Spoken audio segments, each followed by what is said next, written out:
আল্লাহ দুনিয়াতে একটা ঘর নিলেন, নিজের নামের ঘর, ওইটা বাইতুল্লাহ, কিন্তু আল্লাহ কি ওই ঘরে থাকে না। কিন্তু আল্লাহ ঘোষণা দিয়েছেন এটা উনার ঘর, এটা এত বরকতময় ঘর, পৃথিবীর অনেক মানুষের হাত এই ঘরের মধ্যে পড়েছে। ফেরেশতারা প্রথমে এই ঘর তৈরি করেছে, আবার এই ঘরের একেবারে উপরে বাইতুল মামুন নামে একটা ঘর আছে না নাই? আমরা কাবার চারদিকে তাওয়াফ করি, ফেরেশতারা তাওয়াফ করে বাইতুল মামুরের চারপাশে। 70,000 করে ফেরেশতা ঢুকে ইবাদত করে বের হয়ে যায়। Up to the day of judgement, কিয়ামত পর্যন্ত আর কেউ আরেকবার ওই বাইতুল মামুরে ঢোকার সুযোগ পায় না। কোন সুবহানাল্লাহ। তার ঠিক বরাবর নিচে আমাদের কাবা। প্রথমে এই কাবাকে তৈরি করলো ফেরেশতারা, তারপর তৈরি করলো সাইয়েদনা আদম, ওনার হাত লাগলো। সাইয়েদনা নূহ আলাইহিস সালামের সময় এমন প্লাবন হলো, বন্যা, ফ্লাড, ড্রাস্টিক্যালি ফ্লাড, সব ভেঙে চুরে শেষ, কাবাও শেষ। নূহ আলাইহিস সালাম নেমে আবার বানালেন, এরপর বানালেন ইব্রাহিম আলাইহিস সালাম। পড়েন সুবহানাল্লাহ। আল্লাহ একটা ফ্রেম দিলেন, ইব্রাহিম এতটুকু উঁচু করবা আমার ঘরটাতে, এতটুকু প্রশস্ত করবা, এতটুকু লম্বা করবা। কিন্তু উনি তো এত লম্বা না, এত লম্বা করবে কেমনে? নাগাল পায় না। বানানোর পরে দাঁড়িয়ে আছে, আর উপরের দিকে উঠতে পারে না। আল্লাহ বললেন, don't worry about it, I am sending a beautiful stone from paradise. আমি জান্নাত থেকে একটা স্পেশাল পাথর পাঠিয়ে দিচ্ছি ইব্রাহিম, ওইটার উপরে দাঁড়াও, উপরে উঠতে মন চাইলে উঠে যাবে, নিচে নামতে মন চাইলে নেমে যাবে। মাকাম ইব্রাহিম, জান্নাত থেকে আসা ওই পাথর কাবা ঘরের পাশে আজও আছে না নাই? উনি দাঁড়ালেন, উপরে ওঠা দরকার উঠে যেত অটোমেটিক, নিচে নামা দরকার নেমে যেত। উনিও কাবাঘর বানালেন, ওনার কলিজার টুকরা ইসমাইলও বানালো। কি বাপ আর কি বেটা! কাবাঘর ঝাড়ু দিলেন, তাহেরা বাইতি লিত-তাইফিনা ওয়াল আকিফিনা ওয়ার রুকআইস সুজুদ। নবী হয়ে কাবা ঝাড়ু দিতে পারে, মসজিদ ঝাড়ু দিতে পারে, কিন্তু আমরা মসজিদ ঝাড়ু দিতে চাই না। এরকম আছে না নাই? মসজিদেরি ঝাড়ু বারদার, ও কামারে হাত শোনো আমার মুনাজা, শোনো শোনো ইয়া ইলাহি আমার মুনাজাত, শোনো আমার মুনাজাত। পড়েন আমিন। সাইয়েদনা ইব্রাহিম বানালেন, ইসমাইল বানালেন, বিশ্বনবী নিজেও বানালেন। বিশ্বনবী নিজেও এই কাবাঘরের নির্মাণ কাজ করেছেন।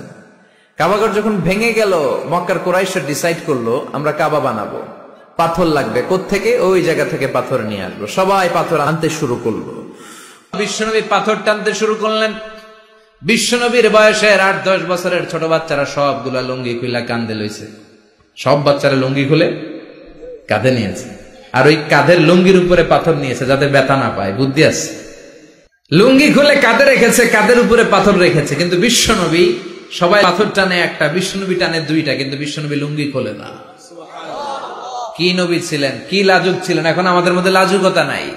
বাবা ছেলে মেয়ে সব মিলে একসাথে হিন্দি সিরিয়াল দেখে, এরকম ফ্যামিলিও আছে না নাই? লাজুকতা হারাতে বসেছি। আল হায়াউ শু'বাতুম মিনাল ঈমান। লাজুকতা ঈমানের অঙ্গ। ইযা লাম তাসতাহি ফাসনা মা শি'তা। যখন তোমার লজ্জা থাকবে না, তোর যা মন চায় তুই তাই করতে পারবি। লাজুকতা আমরা হারাতে বসেছি, কোন ক্ষেত্রে আমাদের লাজুকতা নাই। বিশ্বনবী এত লাজুক ছিলেন, হালিমাতুস সাদিয়া বলে 5 বছর কুরাইশি মুহাম্মদকে আমি লালন পালন করলাম, একদিনও কাঁদতে দেখি নাই। ক্ষুধা লাগলেও কাঁদে না, ব্যথা পেলেও কাঁদে না, শুধু লজ্জাস্থানের জায়গা থেকে কাপড় সরে গেলে মুহাম্মদ চিৎকার দিয়ে ওঠে। কি লাজুক ছিলেন! বিশ্বনবী পাথর টানে কিন্তু লুঙ্গি খোলে না। আশেপাশের বন্ধু বান্ধব সব লুঙ্গি খুলে টানতেছে। চাচা আবু তালেব দৃশ্যটা দেখলেন, কিরে সবাই লুঙ্গি খোলা, এটা লুঙ্গি ছাড়া কেন? এটার গায়ে তো লুঙ্গি আছে। বিশ্বনবী ডেকে বললেন, মুহাম্মদ লুঙ্গি খোলো। কি খোলো? সবাই খুলছে, তুমিও খোলো। তুমি কাঁধে ব্যথা পাবে, কাঁধে লুঙ্গি রেখে পাথর টানো। বিশ্বনবী বললেন, না আমি ব্যথা পাই না, আমি লুঙ্গি খুলবো না। চাচা বলল, আরে ছোট মানুষ, সমস্যা নাই, খোলো। গোছা ধরে টান দিবে, টান দেওয়ার আগে বিশ্বনবী বেহুশ হয়ে জমিনে পড়ে যায়। লুঙ্গি খোলা আর হয় নাই। বিশ্বনবীর লজ্জাস্থানও কেউ দেখে নাই। আল্লাহু আকবার। লুঙ্গি খোলেন না। এটা তো সাধারণ মানুষ না, এটা অসাধারণ মানুষ। এটা যেন তেন মানব নয়, এটা মহামানব। ঠিক না? আপনি ব্রিটিশ মিউজিয়ামে ঢুকবেন, সাদা পাথরের ফলকে লেখা, as a father, as a teacher, as a law giver, as a law maker, as a reformer of the society, as a commander, as a messenger, Muhammad is the superman of the world. সুবহানাল্লাহ বলেন। বিশ্বনবীকে Superman বলা হয়। বুক ফুলে যায় আমাদের, কলিজা ঠান্ডা হয়ে যায়। ঠিক কিনা?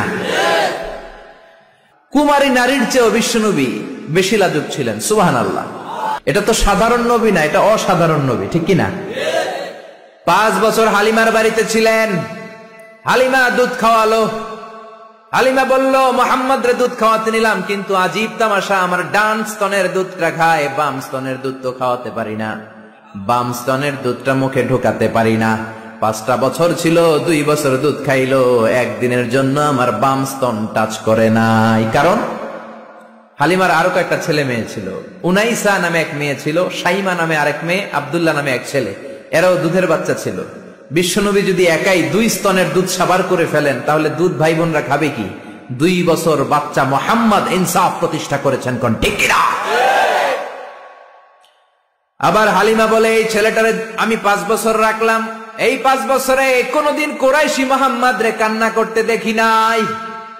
শুধু একটা সময় কান্না করত, এই ছেলেটা ক্ষুধার অভাবে কাঁদে নাই, ব্যথা পেলে কোনদিন মোহাম্মদ কাঁদে নাই, শুধু লজ্জাস্থানের জায়গা থেকে কাপড়টা একটু সরে গেলে শিশু মোহাম্মদ কেঁদে উঠত।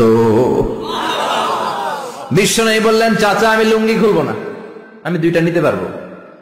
আবু তালেব বলল, সমস্যা নাই, খোলো। বিশ্বনবী কয়, না খুলবো না। আবু তালেব বিশ্বনবীর লুঙ্গির গোছায় ধরে টান দিলেন, টান দিতে দেরি হয়ে যায়, বিশ্বনবীর বেহুশ হতে দেরি হয় না, বেহুশ হয়ে পড়ে গেলেন। লুঙ্গি আর খোলা হয় নাই। বিশ্বনবীর লজ্জাস্থান পৃথিবীর কেউ দেখে নাই, চিল্লায় পড়েন আল্লাহু আকবার। আপনারা যারা হজ উমরা করেছেন তারা জানবেন, মক্কা মদিনার চারিদিকে একটা বাউন্ডারি আছে, এটার বলে হুদুদুল হারাম। পিলার আছে, ওই পিলারে লেখা হুদুদুল হারাম। কি লেখা? এইখানে মারামারি, ঘুষাঘুষি, কিলাকিলি সব হারাম।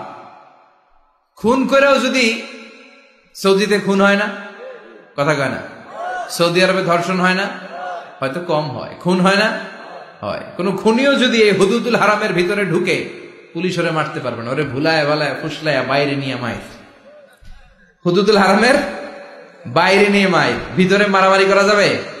তো এই যে হুদুদুল হারামের বাউন্ডারিটা, মদিনারটা দিয়েছেন, ঠিক করে দিয়েছেন বিশ্বনবী, আর মক্কারটা দিয়েছেন সাইয়েদনা ইব্রাহিম। বাপ বেটা মিল আছে না নাই? কাবা ঘরের 4টা কর্নার আছে। একটা কর্নারের নাম হচ্ছে রুকনুল হাজারিল আসওয়াদ, এটার নাম হচ্ছে ব্ল্যাক স্টোন কর্নার, যেখানে হাজরা আসওয়াদের পাথর আছে। এই পাথরটাতে চুমু দিলে জীবনের গুনাহ সব মাফ করে দেয় কে? আল্লাহ। এটা জান্নাতি পাথর। কিয়ামতের দিন এই পাথরকে আল্লাহ একটা জিহ্বা দিবে, ঠোঁট দিবে, 2টা চোখ দিবে, আর কিয়ামতের দিন আল্লাহর সামনে দাঁড়িয়ে এসে সাক্ষ্য দিবে যে আল্লাহ তোমার এই বান্দা আমারে চুমু দিয়েছিল, এ দিয়েছিল, এ দিয়েছিল, এদের সবাইকে মাফ করে দাও। তাই হাজরা আসওয়াদের কর্নার আর কাবা ঘরের যে স্বর্ণ দিয়ে খচিত দরজা, এই হাজরা আসওয়াদের কর্নার আর দরজার মাঝখানে ছোট্ট একটু জায়গা, এটারে আরবিতে বলে মুলতাজাম। আমার সাথে সাথে পড়েন, এটারে আরবিতে কি বলে? ইলতাজামা ইয়ালতাজিমু ইলতিজামান। মুলতাজিম, মুলতাজাম মানে হচ্ছে যেটার সাথে লেগে থাকা হয় সব সময়। সাহাবারা এই জায়গাটার সাথে লেগে থাকতেন, পেট লাগিয়ে, গাল লাগিয়ে, চোখ লাগিয়ে, মুখ লাগিয়ে কাঁদতেন আর দোয়া করতেন। আর এই জায়গায় পেট লাগিয়ে, শরীর লাগিয়ে দোয়া করলে ওই দোয়া আল্লাহ ফিরিয়ে দেয় না। কিন্তু ওই জায়গায় দোয়া করার চান্সও এত সহজে পাওয়া যায় না, ধাক্কা ধাক্কি যুদ্ধ করতে হবে আপনার। এই কাবা ঘর ইব্রাহিম আলাইহিস সালাম বানালেন। বানানো শেষ, আল্লাহ বলেন, ইব্রাহিম আজান দাও। কি দাও? জোরে বলেন, কি দাও? আজান দেননি আপনারা নাকি খালি মুয়াজ্জিন দেয়? আপনিও দিবেন। আজান দিলে মর্যাদা বাড়ায় কে? আতওয়ালুল আ'নাকি ইয়াউমাল কিয়ামা। দুনিয়ার বুকে যারা আজান দিবে কিয়ামতের দিন, তাদের গলাগুলো সবার চাইতে জিরাফের মতো উঁচু হয়ে থাকবে। দেখলেই বুঝে যাবে মুয়াজ্জিন ছেলে গেলা সব। আল্লাহু আকবার। কিসের আজান দিব? আল্লাহ আল্লাহ বললেন, ও ইব্রাহিম, ঘর বানালা, ঘরটা জিয়ারত করতে হবে, আজান দাও, তাড়াতাড়ি আজান দাও। আযিন ফিন নাস বিল হজ। ও ইব্রাহিম আজান দাও। সাইয়েদনা ইব্রাহিম বললেন, মানুষ নাই, পাখি নাই, প্রাণী নাই, কেউ নাই, আজান দিলে কে শুনবে? আল্লাহ বললেন, ইব্রাহিম তোমার দায়িত্ব, তুমি আজান দাও, আমি গোটা বিশ্বের সব মানুষের কানে আজান পৌঁছে দেব। আজান দিলেন, আল্লাহ পৌঁছায় দিলেন। আমরা যারা আসি নাই, আমরাও শুনেছি মায়ের পেটে, মায়ের পেটে এই আজান আমাদের কানেও এসেছিল। যারা পেটেও ছিলাম না, আলামুল আরওয়াহে তাফসীর এসেছে, তাদের কানেও এসেছে। এই আজান শুনে যারা সাড়া দিয়েছে, লাব্বাইক বলেছে, তাদেরই নসিবে আছে কাবা ঘর জিয়ারত করা। জোরে বলেন সুবহানাল্লাহ। এজন্য মসজিদে দানের দরকার আছে না নাই? মসজিদে নামাজের জন্য যাওয়ার দরকার আছে না নাই? ওয়াজে অনেক মানুষ হয়, মসজিদে লোক হতে চায় না। কি আজীব তামাশা! বিশ্বনবীর সময়ে ফজরের নামাজ, জুমার নামাজ ছিল একই দৃশ্য। আমাদের দেশে ফজরের সালাত জুমার আর সালাত এক দৃশ্য না? মাশাআল্লাহ, এক দৃশ্য। আহা, ফজরের সময় লোকই নাই, আর জুমার সময় ঠেলাঠেলি আছে না নাই? সারা বছর নামাজে যায় না, জুমার সময় এক ফার্স্ট কাতারের মুসল্লি আছে না নাই? দুইটা এক হইতে হবে। হ্যাঁ, ফজরের সালাতে যে দৃশ্য, জুমার সালাতে একই দৃশ্য। তাইলে এই কালিমার পতাকা উড়াই দিবে কে?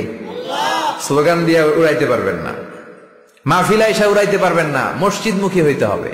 মসজিদে যাবেন, এলাকার যুবক ভাইরা তোমরা মসজিদে যাবা, রাজি আছো তো? রাজি? সত্যি সত্যি বলছো না মিথ্যা মিথ্যা বলছো? যাবা তো? মসজিদগুলো আমাদের আবাদ করতে হবে আবাদত দিয়ে। মসজিদের টাইলস হয়েছে, এয়ার কন্ডিশন হয়েছে, কার্পেট হয়েছে, মাগার মুসল্লি হয় নাই, ঠিক কিনা?